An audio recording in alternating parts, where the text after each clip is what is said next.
Oke, pada materi hari ini yang tentang pengungkit ya. Jadi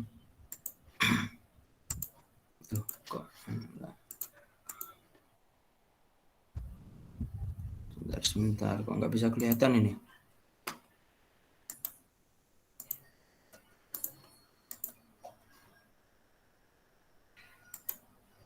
Oke, udah ya, mulai kelihatan ya. Jadi tentang pengungkit. Jadi sebenarnya kita itu sering menggunakan 3 konsep alat sederhana tadi ya. Ada katrol, hari ini materinya pengungkit, kemudian bidang miring, tapi kita kadang nggak ngerasain. Ini termasuk konsep mekanika. Jadi pengungkit biasanya juga disebut dengan tuas, yaitu pesawat yang paling sederhana. Pesawat kemarin apa artinya? Alat yang mempermudah pekerjaan manusia. Mempermudah pekerjaan manusia.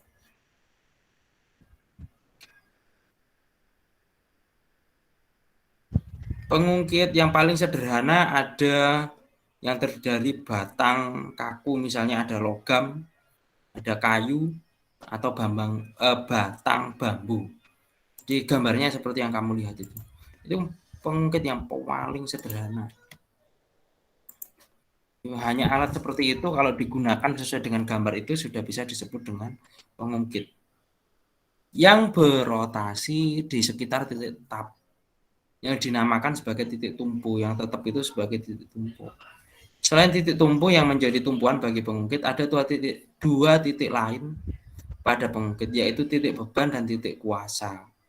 Titik beban merupakan titik di mana kita meletakkan atau menempatkan beban yang hendak diangkat atau dipindahkan. Sedangkan titik kuasa merupakan titik di mana gaya kuasa diberikan untuk mengangkat atau memindahkan beban. Oke. Saya tunjuk sekarang. Mbak Mega, kalau sampean lihat gambar itu kan ada gambar orang tua ya, pegang kayu panjang, terus ada batu besar dan batu kecil. Menurut sampean, mana yang titik beban? Titik bebannya di ini, Pak, di batu yang besar. Batu besar. Oke. Kemudian Mbak Erlina yang titik kuasa di mana, Mbak?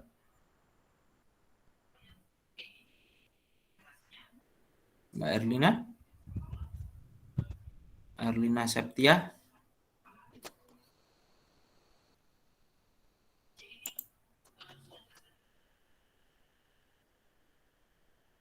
Oh, Mariano kemana ini? Kok nggak ada? Mbak Zarina Aini. Titik kuasanya ada di mana, Mbak Zarina Aini? Yang ada orangnya itu, Pak. Ada orang. Oke, jadi konsepnya sederhana ya. Jadi titik beban berarti beban itu berada, titik kuasa itu di mana energi itu berasal. Jadi untuk memindahkan benda ini energinya berasal dari orang yang membawa ini. Tuh. Gambar di atas tadi ada seseorang ya yang sedang berusaha menggeser sebongkah batu besar dengan menggunakan tongkat kayu dan sebuah batu kecil. Orang tersebut meletakkan salah satu ujung tongkat kayu di bawah batu, kemudian meletakkan batu kecil di bawah tongkat kayunya. Tongkat kayu tersebut berfungsi sebagai pengungkit dan batu kecil yang berfungsi sebagai titik tumpu. Orang tersebut kemudian menekan ujung tongkat kayu yang paling jauh dari batu. Tekanan yang diberikan akan menyebabkan tongkat kayu bergerak, dan pergerakan ujung tongkat kayu yang ditekan menyebabkan pergerakan kecil pada ujung tongkat kayu yang dekat dengan batu. Jadi ketika orang ini menekan ke bawah, maka yang di dekat batu besar ini akan naik tongkatnya. Karena apa? Ada titik tumpunya. Meskipun pergerakannya sangat kecil, namun pergerakan ini membuat gaya tekan menjadi lebih besar. Jadi gaya tekannya akan menjadi lebih besar. Pertambahan gaya yang terjadi akan mampu mengangkat batu. Jadi batu pada contoh di atas disebut dengan beban, sedangkan gaya tekannya disebut dengan usaha atau kuasa. Jadi untuk mempermudah, perhatikan gambar skema pengungkit. Jadi pengungkit ada kebagi 3 ya. Masih ingat materinya? Ini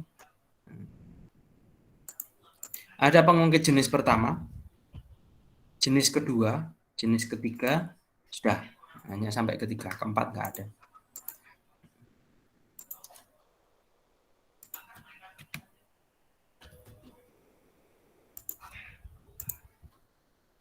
Pengungkit jenis pertama disebut juga pengungkit kelas 1 yang memiliki letak titik tumpu yang berada di antara titik beban, titik kuasa. Contoh, ada jungkat-jungkit, tang, palu, linggis.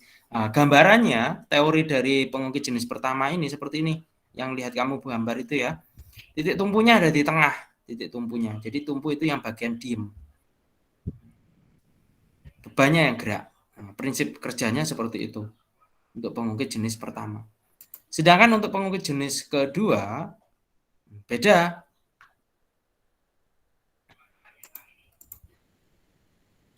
Pengungkit jenis kedua disebut juga pengungkit kelas 2, di mana letak titik beban yang berada di antara titik kuasa dan titik tumpu.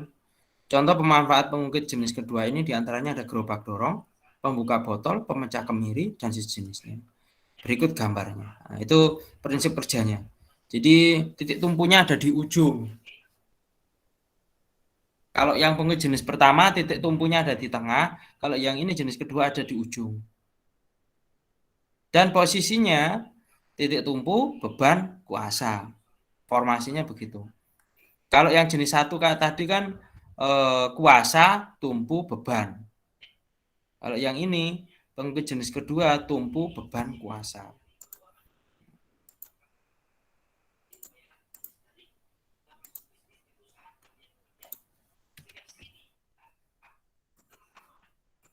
Selanjutnya, ada yang disebut dengan pengungkit jenis ketiga. Disebut juga pengungkit kelas 3, di mana letak titik kuasa yang berada di antara titik beban dan titik tumpu. Contoh pemanfaatan pengungkit jenis ketiga, ada pinset, staples, pancing, termasuk lengan. Nah, urutannya bagaimana? Titik tumpu, titik kuasa, titik beban. Jadi ini kebalikan dari titik jenis kedua tadi. Titik tumpunya sama-sama di ujung, tapi peletakan titik kuasa dan titik bebannya yang berbeda. Itu gambarnya. Sudah di screenshot? Sudah ya.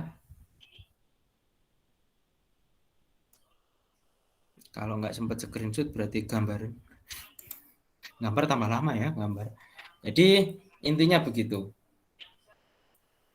Nah, tugasmu di praktikum ini adalah mempelajari, mengidentifikasi berbagai macam jenis pengungkit.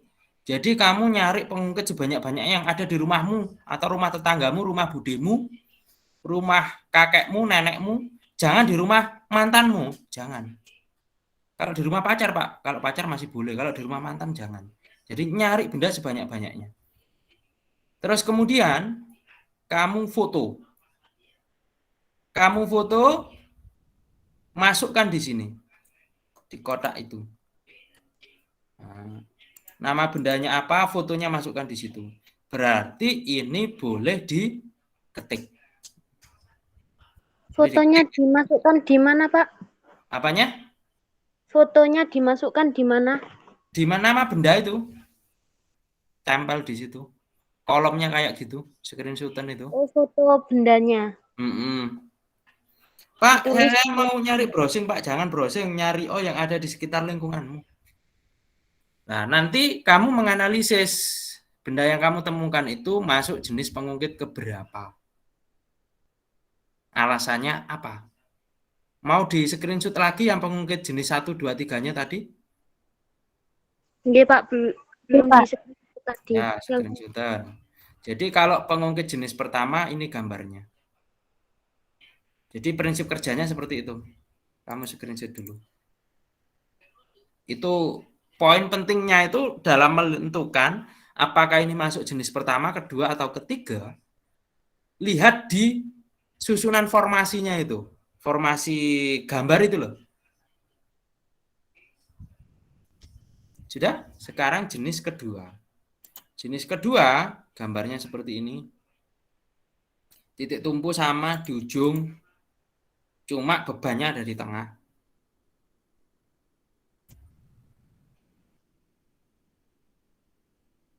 Kemudian yang ketiga, pengungkit jenis ketiga adalah kuasanya yang di tengah. Kalau di jenis kedua tadi kan bebannya yang di tengah, kalau jenis ketiga kuasanya yang ada di tengah. Nah, sudah.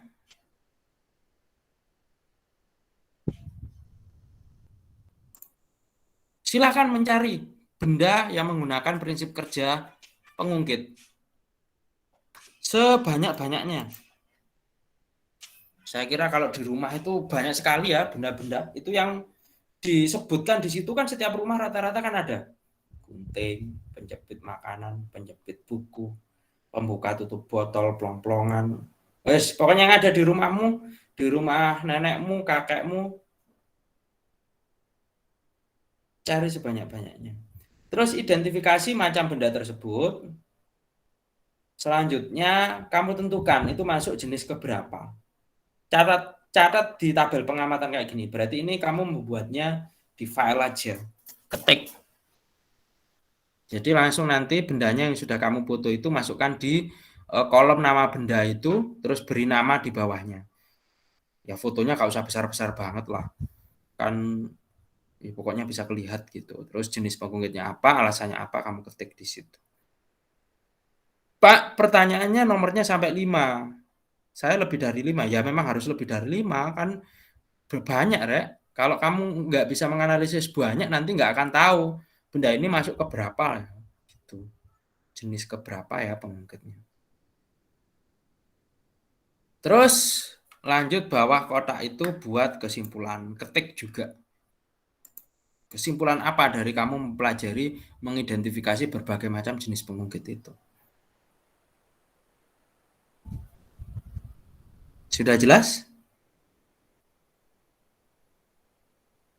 Jelas, Pak. Oke.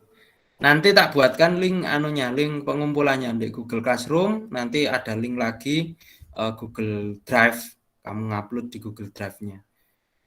Untuk penamaan nanti ikuti petunjuknya. Tapi seperti biasa ya, penamaan saya nggak beda jauh sama yang kemarin-kemarin.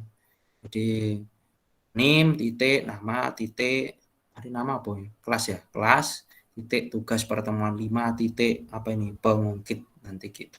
Nanti di ini tak kasih tahu di Google Classroom-nya. Nguploadnya format PDF aja ya, format PDF. Sudah? Paham ini? Jadi saya nggak perlu screenshot lagi ya. Iya, Pak. Paham. Ya, Batas pengumpulan, Kak.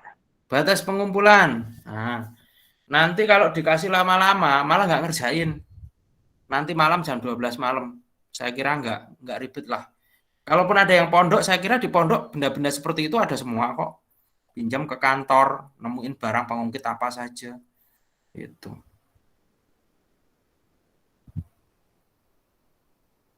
Jam 12 malam nanti. Besok tak tutup, tak kunci ininya, Google Drive-nya. Cuma bisa ngeliat, nggak bisa ngupload besok. Jadi nanti malam. Saya kira nggak sulit. Tuh. Ada yang nggak punya laptop? Atau komputer? Siapa yang nggak punya? Saya, Pak. Saya, Pak. Punya tebengan tapi? Pakai HP bisa kok, Pak. Bisa pakai HP. Oh.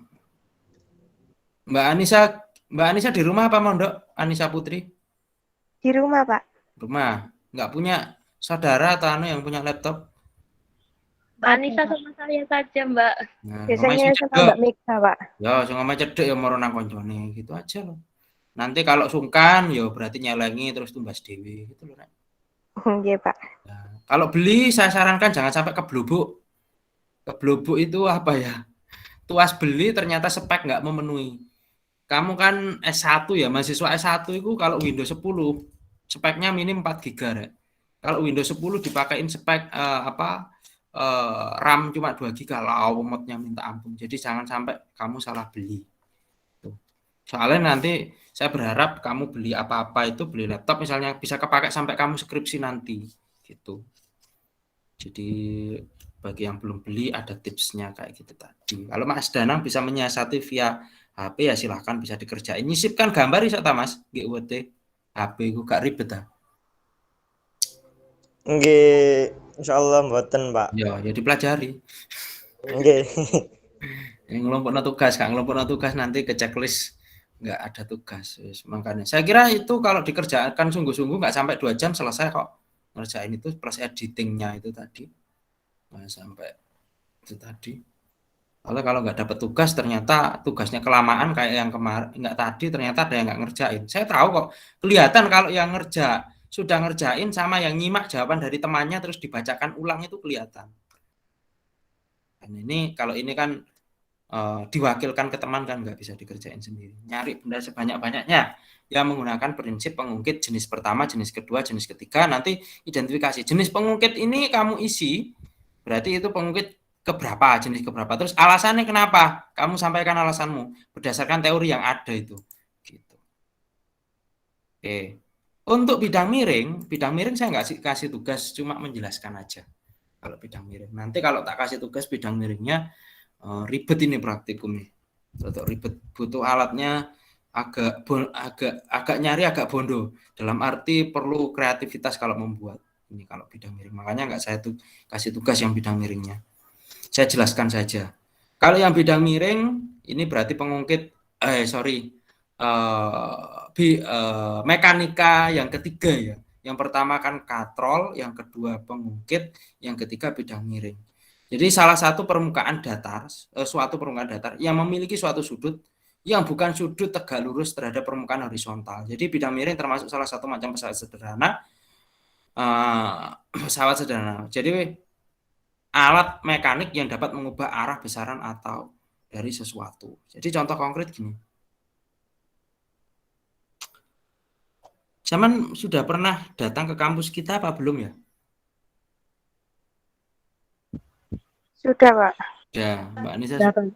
sudah naik sampai lantai 3, Mbak? Belum, Pak. Di bawah aja. Mbak. Aja. Itu kalau tidak menggunakan prinsip bidang miring, capek kamu naik ke lantai 3. Yaitu apa? Kan lurus. Kalau prinsip bidang miringnya apa? Tangga. Nah, itu menggunakan prinsip bidang miring.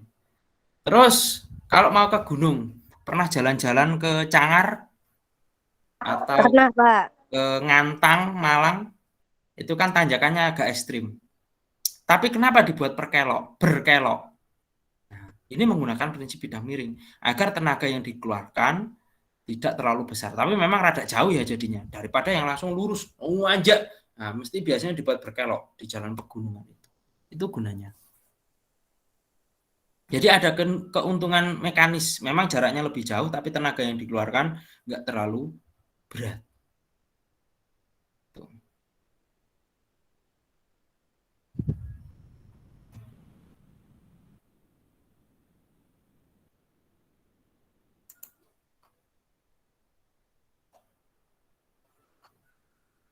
Nah, ini contoh penerapan dari bidang miring ya. Naik tangga. Coba kalau kita naik nggak pakai tangga, langsung masuk ke dalam pintu itu. Kita kan kesulitan ya. Ini penggunaan dari bidang miring. Terus ini ada di daerah Sumatera ya ini. Kalau apa namanya itu? Kalau 9 atau kalau apa? Saya belum pernah ke sana soalnya. Ada yang dari daerah sini? Nggak ada. Ini jalan Nggak ada, Pak. nggak ada. Ini jalannya kan dibuat berkelok-kelok ini. Tujuannya agar jalan menjadi lebih mudah untuk dilewati. Jadi agak lebih landai. Memang jadinya agak jauh ya ini ya kalau kita lihat. Tapi akan lebih mudah. Terus juga untuk menaikkan drum ke atas truk menggunakan papan kayu ini. Nah, daripada diangkat langsung, mending menggunakan bidang miring. Terus juga alat yang menggunakan bidang miring, misalnya pisau.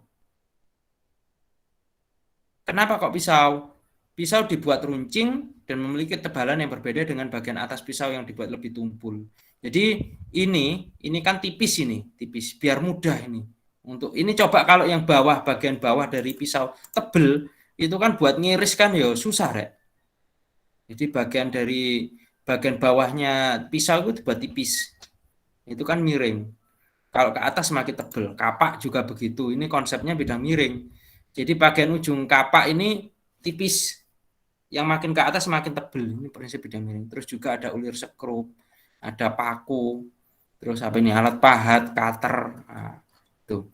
Sebenarnya kalau menggunakan alat ini yang praktikum bidang miring ini alatnya berat, nyari anu ya Rek ya, apa ini, neraca pegas. Nah kalau neraca pegas kamu tiap rumah kan sulit ya nyarinya ya.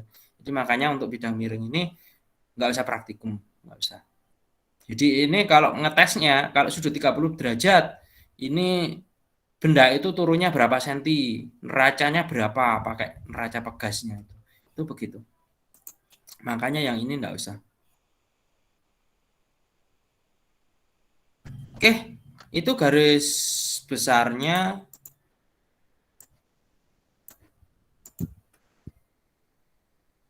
tentang bidang miring dan pengungkit.